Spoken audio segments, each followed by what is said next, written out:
ఇప్పుడు ఎల్కేజీ చదువుతున్నాను. నేను ఇప్పుడు మీ అందరికి ఒక స్టోరీ చెప్పబోతున్నాను. ఆ స్టోరీ పేరు ఏంటంటే బడాయి వెనుక. అనగనగా ఊరిలో రైతు ఉండేవాడు. తన ఆవులను రోజు పొలం తీసుకెళ్తూ ఉండేవాడు. పొలం గట్టు కలుగులో ఉన్న ఎలుక కొన్ని పిల్లల్ని పెట్టింది. ఆ పిల్లలు ఒకరోజు పొలంలో గడ్డి వేసిన ఆవుని చూశాయి. అంత పెద్ద ఆవుని చూసి భయంతో పరిగెత్తుకుంటా వెళ్తారు. తన తల్లికి చెప్పాయి.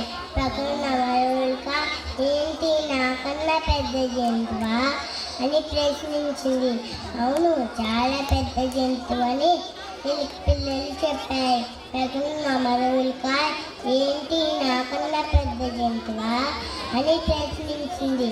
అవును, అలుగులోకి పోయి ఆహారం తినవచ్చి ఇప్పుడు చూడండి, మీ చూసిన జంతు శరీరం ఇంతకంటే పెద్దగా ఉంటుందా అని ప్రశ్నించింది.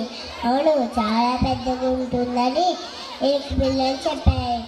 మరోసారి ఇంకా పెద్దగా కనిపించాలని మరోసారి పోయి ఆహారం ఇంకా ఎక్కువ ఆహారం తినేసరికి పొట్టపల్లి అక్కడే చనిపోయింది.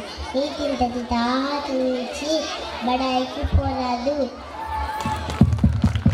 Very good Alexa, very good. అంత పెద్ద story without single slip of భలే